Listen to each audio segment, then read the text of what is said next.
Ooh, have has your heart rate cooled a little bit? Have we calmed down a little bit? Oh my, what a football game.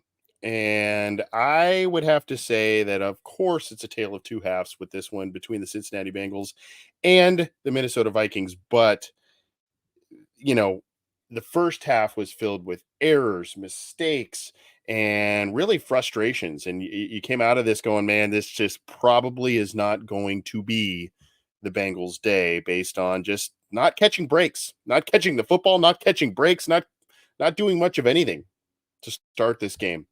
And they just stayed the course. They weathered the storm, and the storm came in the form of injuries. We'll talk more about that, unfortunately, in a little bit. It came in the form of some officiating things. Not going to talk a lot about that, but I mean, there's some things that happened referee wise in this game where you go, okay. But there's also just poor play really from the team for the better part of 2+ quarters, and all of a sudden, the Bengals get another overtime win, their second overtime win in 3 weeks, and they've rattled off three in a row, and here they are at 8-6, right in the thick of things. 3 games to play. They have the Pittsburgh Steelers, who are playing the Indianapolis Colts right now. Again, with a lot of indications, playoff indications for implications, rather, for the Cincinnati Bengals. So definitely want to keep an eye on that one. Then, of course, they have the Steelers, then they have the Chiefs, and then they have the Browns the rest of the way. This was, as we mentioned this week, a big litmus test for the Cincinnati Bengals in a variety of ways. This was a playoff caliber team where the Vikings, despite who they were running out there at quarterback, and their defense was definitely playoff caliber. And that's the type of defense you need to score upon and a type of team you need to beat in order to get into the playoffs, sneak into the playoffs, and potentially make some noise in it when there. So that is something that the Bengals, albeit in a very risky and tumultuous way, proved on Saturday. I'm Anthony Cosenza, and this is the Cincy Jungle Postgame Show. Happy to have a lot of you with us. We got a lot of people joining us live through a variety of different means. And whether you're watching on the Cincy Jungle Facebook page, go give that a like if you haven't yet. Thumbs that up that thing with about 85,000 other folks liking that page. Our YouTube channel, you can go right under here, subscribe to that. Click the bell to be notified when we go live, when new content is available. On our YouTube channel, we do the post-game show. We do all kinds of different shows on this channel. And of course, if you like the audio side of things, go to your favorite audio streamer: iTunes, Stitcher, Spotify, Google Podcasts, iHeartRadio, all of the major ones. We are there. Give that a subscribe. Leave a review if you can. Hopefully a 5-star one. Appreciate it. I'm seeing a lot of stuff. I pinned this one earlier from Kevin, the T with the Bengals catch of the season. Great catch by T, not a great throw. He just threw it up. That was the old A.J. McCarron to A.J. Green type of throw. Cardiac Cats are back. Yeah, there you go, Dave. I like that one. A lot of stuff to dissect in this one. And as you saw on our little, if you watch the video intro to our show, you would have seen T. Higgins on there with my co-host, John Sheeran. We had a good time. That was last year talking with him, and that bright smile of his. And that bright smile, man, that resonates big time today, because it has been a tough couple of weeks for T. Higgins, and really a tough season in general for him. Injuries, and obviously Burrow going down affecting his numbers, and some drop issues of late. And it included some drops in this one that appeared to be costly. The very, very first drive of the game, big drop down the sideline there. And then right before the half, could have set up a field goal. Looked like he came down with it, did not. So a drop there. And then all of a sudden you're going, man, what is going on with T. Higgins? And he came up with clutch catch after clutch catch. And his play at the end of the game, where he kind of did a reverse, I don't know what you would call that thing, just brought it back around and over the pylon and around the pylon there for the tying score with under a minute to play. Couldn't be happier for T. Higgins and his redemption game of sorts in this one. We knew he is immensely talented. He has been immensely valuable to this team since he arrived with Joe Burrow a few years back. It's just been a little bit of a tougher year than usual for him this year. But man, he made the most of his opportunities late in this game. It was a tough game for Jake Browning early in this one, too. They just weren't doing very much in this one. And, there was an interception later in the game, and you just felt like this just wasn't the day. The magic was going to run out today. They just didn't have it. They were down 17-3 in the second half, and you're going, man, how are they, this is an offense, as we've seen with a backup quarterback, that is not built on coming back from big deficits like that. You kind of felt like with the run game that they were implementing, the screen game, short passing, a little bit controlled passing, you kind of felt like, man, this is just kind of not really built to be a team that's going to go roll up a ton of points in a very short period of time. And that is exactly what the Bengals did. Kudos to Zach Taylor. And we talked about giving him credit over the past couple of weeks because I want to give a tip of the cap to Troy Aikman, who said it on the Monday night telecast the other night, basically that Zach Taylor has had to come up with 3 different offensive systems to run this year. And they've had varying degrees of success and failures. Unfortunately, he was hamstrung at the beginning of the year, no pun intended, with his starting franchise quarterback having a calf injury throughout essentially the first month of the year. And then things started to turn a corner about around the early middle part of the season. Burrow looked himself and they were winning games, stringing wins together. And then, of course, Burrow goes down with the wrist injury. This team could have folded up. I know a lot of fans and a little bit, those who cover the team, it was a lot of us were just it was doom and gloom. It was mock draft season. It was, oh boy, here we go, Browning. And then you saw some sparks in the Ravens game against Browning, but you had the sense that he was overwhelmed, and rightfully so in that moment. I mean, you're thrown into that in Baltimore against that defense. You're going, oh man, it's just a little too much for him. And then the following week, you're playing the Steelers defense and you're running that same system, trying to kind of just keep the ship afloat. Bengals only put up 10 points there, and you go, yeah, this is just going to be tough the rest of the way. And all of a sudden, the Bengals have put up 34, 31, and 27 points the last 3 weeks and have beaten 3 quality opponents, 3 teams in the playoff picture. So, yes, Andrew Woods, and we would be having a much different conversation here. I don't understand the gimmick plays at this point. The plays wherein other players are passing the football, having pass attempts. I don't understand that. Those need to stop. I think hopefully at this point, Zach Taylor finally learned his lesson. There was a 3rd and short in the red zone. You lose yards and then potentially, take yourself out of an opportunity to go for it, maybe end that on a touchdown drive instead of a field goal drive. And then the ensuing drive by the Vikings after that, what do? Very similar situation. They run a play action bootleg. Nick Mullins rolls out and hits Ty Chandler in the flat for a first down and ends up becoming a touchdown drive. And you go, why didn't the Bengals just go that route?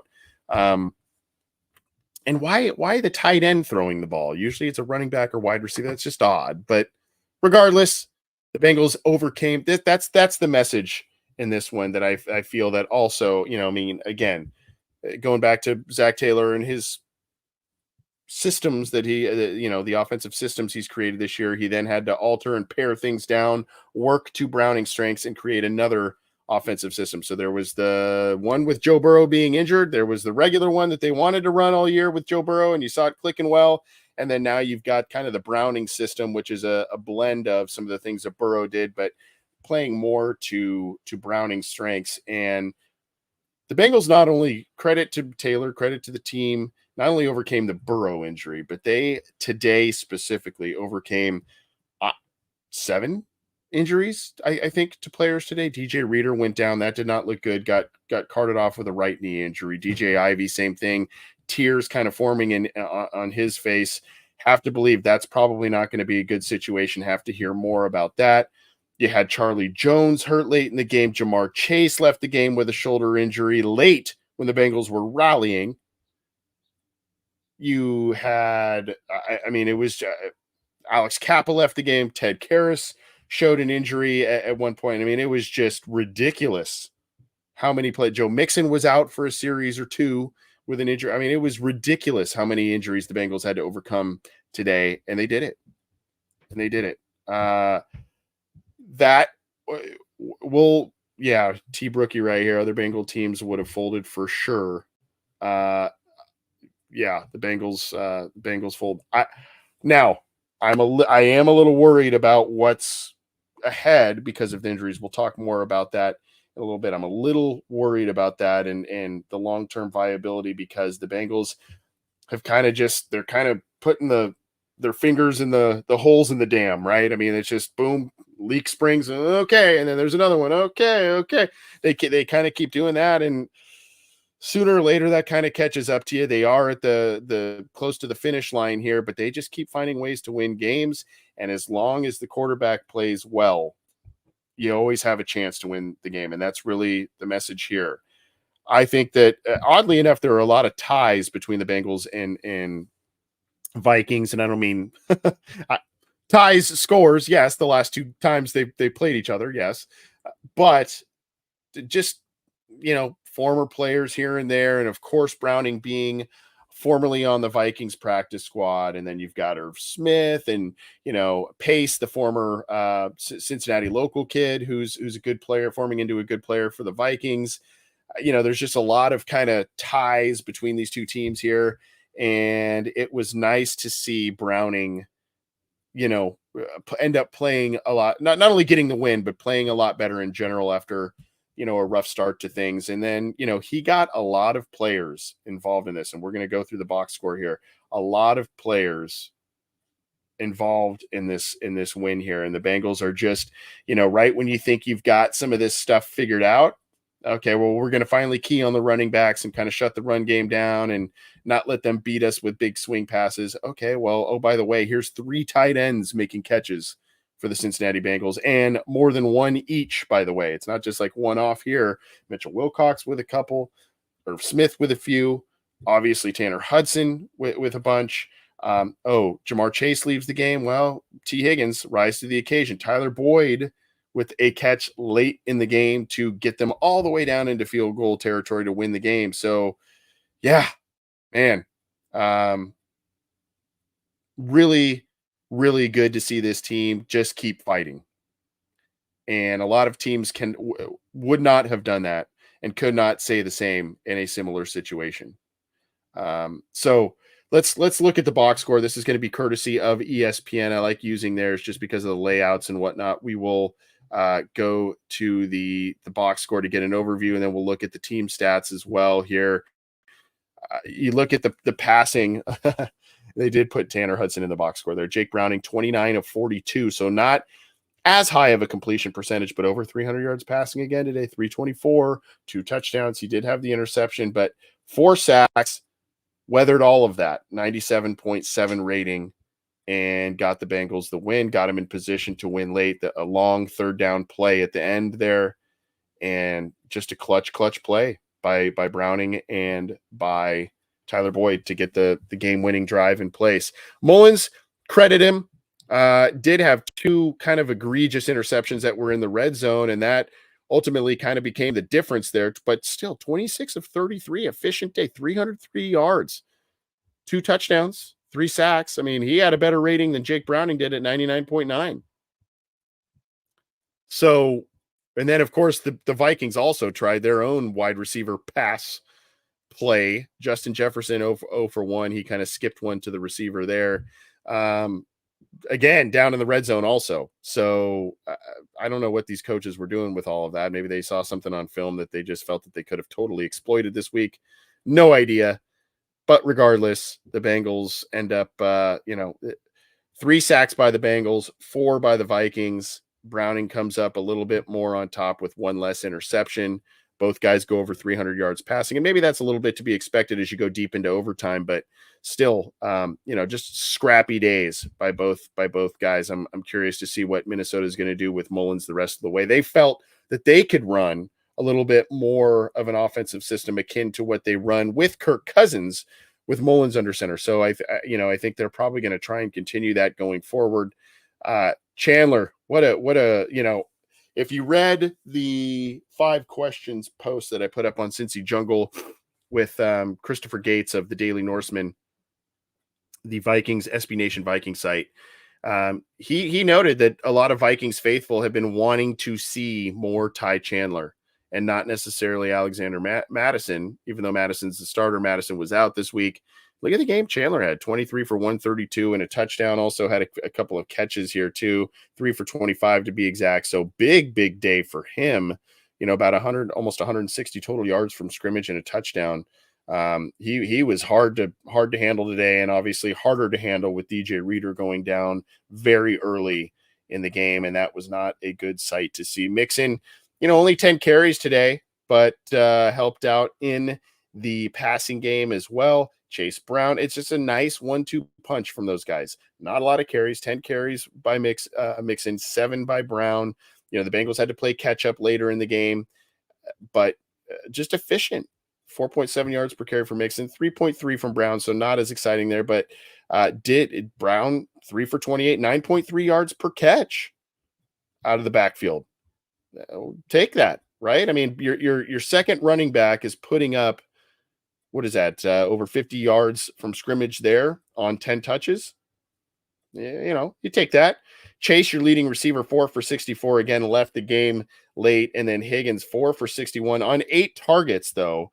The 2 drops and a couple of other things, but man, 61 years. He had 3 gigantic catches late in the game. One was for a first down and 2 others for touchdowns, including the one where, again, he kind of just looped his arm back around and over the end zone for the game tying score to send it into overtime. Boyd, the 44-yarder at the end of the game, had 1 catch to that point, 44-yarder, 2 catches on 5 targets. So a lot of just from the wide receivers, not a necessarily a super accurate day. Chase, of course, had 4 catches on all 4 targets. He had a beautiful catch at the beginning of the game there as well, down the sideline with a great throw too. And then, of course, you had Tanner Hudson, 5 for 49, just kept moving the chains. He just kept moving the chains, 5 for 49 and 5 catches on 5 targets. So you like that. Mitchell Wilcox, 2 for 20, 2 catches on 2 targets. Irv Smith, 2 catches for 18 yards on 3 targets. So you had contributions from all 3 tight ends, 9 catches for what combined for, close to 80 yards. Efficient. And Wilcox had a first down. Hudson had a couple of first downs. You like to see that. Mixon had 3 catches for 14 in there, not a bunch of yards, but it was, a couple of them were, if I remember, I know one late was just kind of, it was like a 6-yard play, but it was a first down, a little swing out, 6-7 yards. And, you look at the statue and you go, nah, not a big deal. Right. But that puts you in a good position, especially when you're in comeback mode, to be ahead of the sticks, right? You have these manageable distances when you get those kind of plays on first down. Charlie Jones was this close to a gigantic touchdown catch. Now there's debate upon what happened there. Was it Browning that barely overthrew him? Was it Jones that kind of slowed up on the route a little bit, causing him to be overthrown? Don't know. Yoshi Vosh had the 1 catch for 5 that ended up going for a first down. That was a nice play. Couldn't connect on another one late in the game. He stepped in, obviously, with Chase being out late in the game. So a lot of stuff, not huge days other than Higgins' 2 touchdowns. I mean, I guess it's a pretty big day, 4 catches, 61 and 2. But not triple digits for anybody, but look at 1, 2, 3, 4, 5, 6, 7, 8, 9, 10, 11 guys had receptions and 12 were targeted. That's hard to defend if you're an and even a good defense like the Vikings. That's hard to defend. If you're able to get the ball to 11 different players, that's hard. And granted, there's varying degrees of success and efficiency on some of those plays. But if you're able to do that, that is very, very hard to defend as a defense, because you think you got one thing clamped down and then another element pops up. And then, you think you kind of adjust to that. And then maybe the running backs are doing some things. So, very, very tough to defend for the Minnesota Vikings. They had a huge day from their two top wideouts, particularly Jordan Addison, the rookie, who's having an outstanding rookie year, 6 catches, 111, 2 touchdowns. He was just unguardable. And it was a rough day for DJ Turner, I think. Justin Jefferson, 7 for 84 in his first game back, no touchdowns. Hawkinson had a couple of big plays, 6 catches for 63, including a first down on a 3rd and 14 deep in their own territory. I think that was at the beginning of the third quarter. You kind of felt like, man, that was an opportunity for the Bengals. At any rate, and then I mentioned Chandler. Again, you felt like the Bengals just had so many mistakes and so many injuries early in this game where you go, man, I just don't see how they get past it. I don't see how they get past it. The missed ball, as I mentioned, to Charlie Jones. The Bengals defense was only had given up, I believe, 10 points at the time, but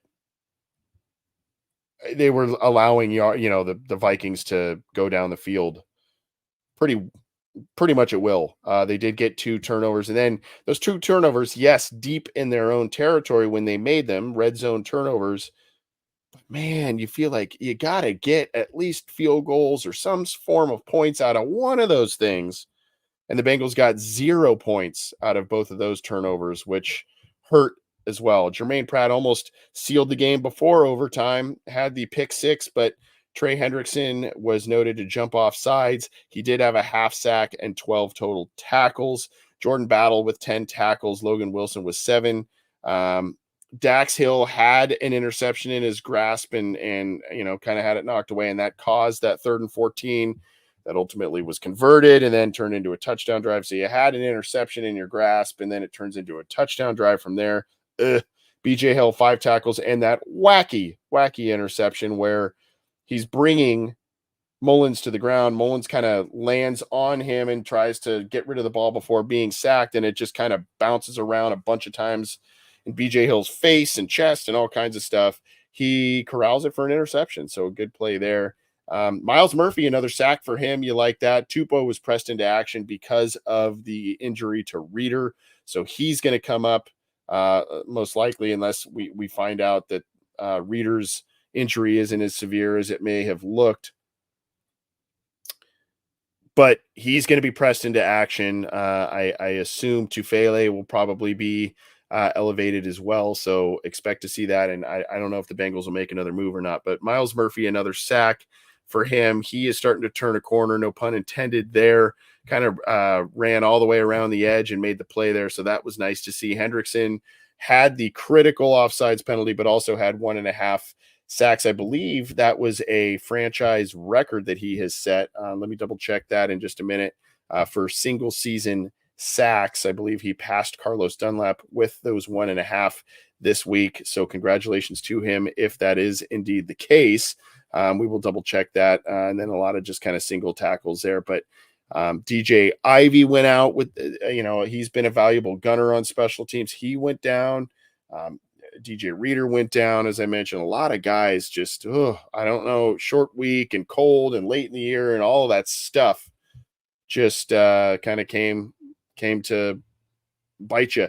Evan McPherson, as the year goes on, he just gets better and better. Made all 5 kicks, 2 field goals, including the game winner. Yes, that was a short one, but those are always difficult. 100% across the board, 9 total points for the Bengals. Brad Robbins, 4 punts, 192 yards there. So at any rate, that's kind of the box score story with the Bengals and stat lines for the players. Now let's go to this. This is the team stats, so you can get a little bit of a grasp on how this thing went. First downs, Minnesota had more of them, 24-22. And then you look at the third down efficiency. This is where I thought Lou Anarumo really became impressive, especially as more and more injuries piled up. The Vikings ended up going 5 of 12 on third downs in this game and 0 for 1 on fourth down. They were 3 of 4 at the beginning of the game on third downs. And so to allow them to go 2 of 8 the rest of the way, that's a pretty nice job. Pretty nice job by the Cincinnati Bengals and Lou Anarumo's unit. Bengals were 6 of 13, so just a smidge better, I guess, on third down.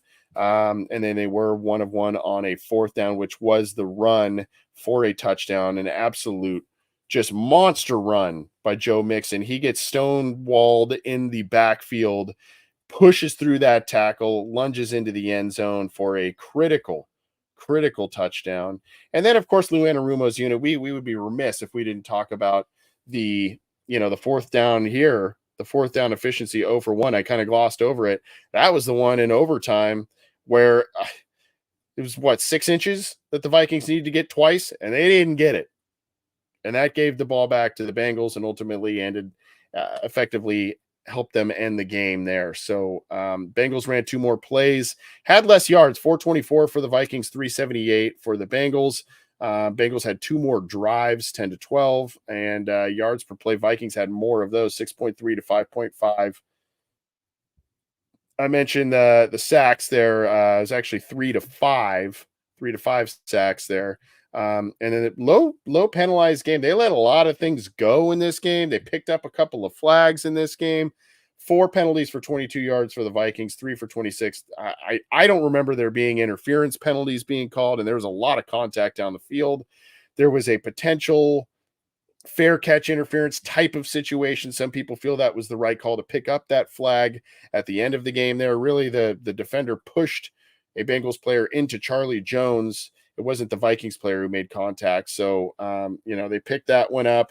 There were a couple of other situations that they picked up, but only seven total penalties called in this game. 2 turnovers by the Vikings, 1 for the Bengals. That was ultimately one of the differences there, particularly when you're talking about those being in the red zone, and then really evenly matched in the time of possession, 33-41 and 33-08 for the Vikings and the Bengals respectively. So, all in all, pretty evenly matched for this one here. It looks Alana just said Indy just scored, so that's good news there. We'll have to see, but I know. Magic Miguel Philippines flexing the California way. Yeah, it is sunny, but if I told you it's in the 70s today, would you be mad? Would you be mad? I don't know.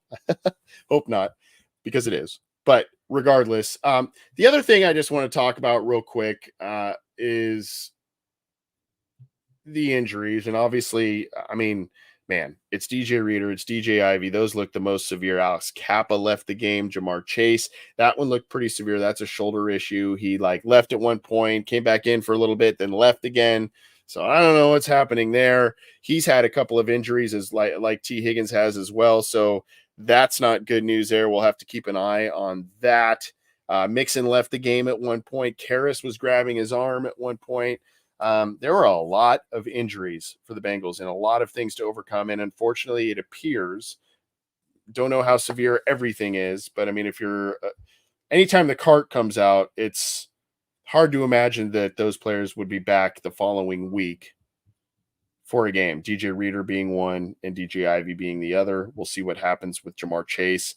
Reader and Chase are immensely valuable, of course.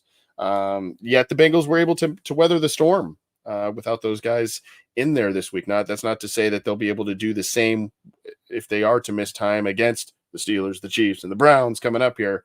But that's, it's a tough thing to overcome. I keep going back though to, with all of these injuries, with including that of Burrow and everything, this team just keeps finding a way, and Jake Browning keeps finding a way to get in the win column. And the Bengals are 8-6. They've now, depending on what happens with the Colts here, they have the head-to-head against them. They have the head-to-head against Buffalo, who is kind of chasing their tails a little bit, and so things are looking pretty good for the Bengals at this point. Now, some reports have that Kenny Pickett's going to be out again next week. He's trying to come back next week, but it looks like it's more going to be week 17. That was a report by Ian Rappaport earlier today. So we'll see we'll see exactly what happens on that one here. But I'm going to try and pull up the playoff picture as well for folks. I don't know how updated this will be on NFL.com based on the Bengals winning. We'll see. I should have had this up for you, but regardless, the Bengals are vying for one of those last spots here, and they're taking it one game at a time. They are taking care of business that is in front of them. And so they are currently at the 6th seed as it stands. And I will share this for folks here just to kind of show where things are. It looks like the Niners have clinched a playoff spot. So let me share this with you folks so you can kind of see everything play out. This is from NFL.com. And we will scroll through this real quick just to give you an idea. It looks as if the Niners have clinched a playoff spot here at 10-3, first in the NFC West. Your 1 seed for the AFC is the Ravens. The 2 seed is the Cowboys in the NFC. 2 seed is the Dolphins at 9-4. I mean, they're 9-4. That's what, a game and a half ahead of where the Bengals are right now. The Lions are your 3 seed. I believe they play later this evening as well. So that will be, I think they play the Broncos tonight, if I'm not mistaken. So that'll be an interesting game and definitely one to watch there. The Dolphins are your 2 seed. The Chiefs are your 3 seed. The Buccaneers are the 4 seed on the NFC side. The Jaguars are the 4 seed on the AFC side right now at 8-5. The Eagles are the 5th seed after a couple of losses. They are 10-3. Couple of big losses because those were head-to-head battles that they lost. One to the Niners there, so that's dropped them a little bit. The Browns hold the 5th seed right now, believe it or not, and they have their own backup quarterbacks as well. The Vikings, with their loss at 7-7, they are still hanging on to the 6th seed. The Packers at 6-7 are the 7th seed. Here are the Bengals at the 6th seed at 8-6. The Steelers are hanging on right here to the 7th seed. Right now, all 4 AFC North teams are in the playoffs. If it was to end right this minute, all 4 AFC North teams are in the playoffs. That is a testament to that division. That is a testament to the coaching. That is and these three right here, they all have backup quarterbacks currently playing for their team. The Browns are on there. I don't even know how many guys have started for them. 3, 4. The Bengals are on their 2nd quarterback, and the Steelers are on their 2nd quarterback too. So that is a testament to coaching. That is a testament to how you built the roster, and that is a testament to belief being instilled in all of those teams. But all 4 right now, AFC North teams, if things were to end right this second, all 4 would be in the playoffs. On the bubble, you've got the Colts, who are battling the Steelers currently as we have this recording. The Texans, the Broncos tumbled all the way to the 10th seed with that Bengals win there. That really hurt them. The Bills are down there. They're 7-6. They got to start winning some games. Raiders, I would assume the teams right now with the losing records, that's kind of, for all intents and purposes, are kind of out of it. But right here, this is the scrum. This game right here, I hope that one doesn't come back and bite the Bengals later in the year, but that's a big win right there over the Colts. They need this one next week over the Steelers, and then of course they finish with the Browns. That's a biggie too. So I think if the Bengals, worst case scenario, let's say they go 9-8,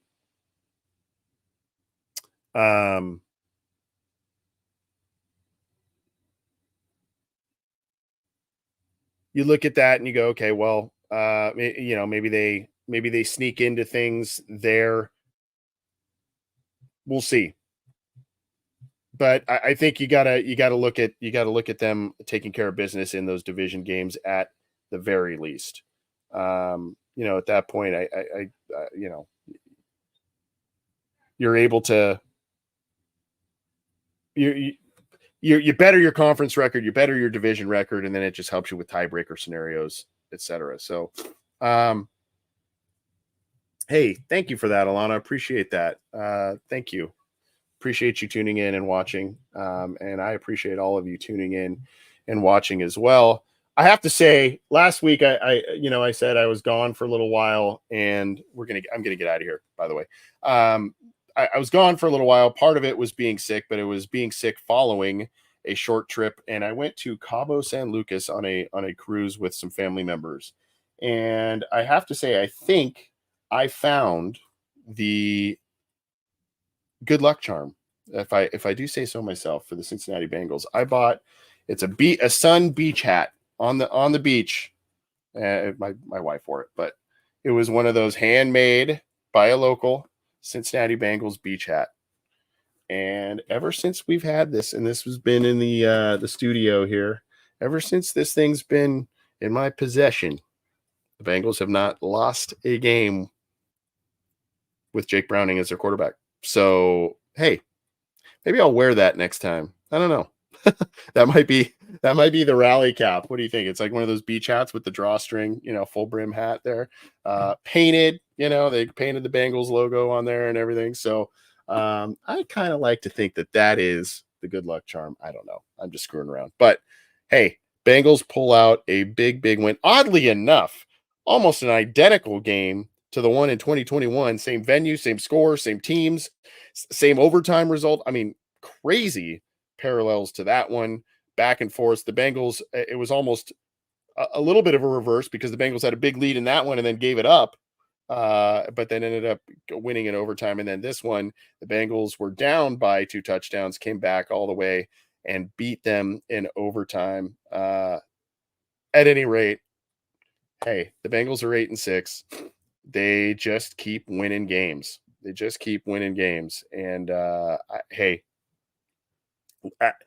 they're having fun with it. I know this one was way fun, but I think this one was also a bit sobering because of all the injuries. We'll have to keep you updated on all that as we know more. We'll know more this week, obviously. Bengals play again next Saturday for against these Steelers. We'll see what they end up doing. And then, of course, just a few games left to see if they can sneak into the playoffs and maybe make some noise there. But big win for the Bengals. They come back in dramatic fashion, beat the Vikings 27-24 in overtime, and sneak back up into those AFC playoff seedings.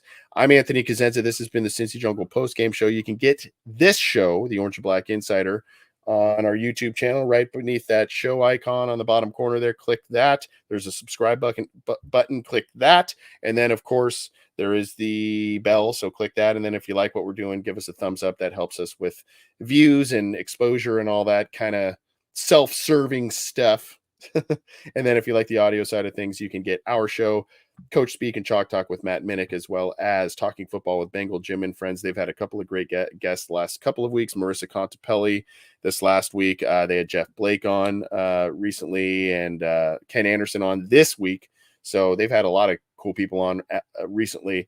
So Talking Football with Bengal Jim and Friends. And then, of course, you can also get the show 3 and Out from Jason and Kevin. They just interviewed the Bengal boys.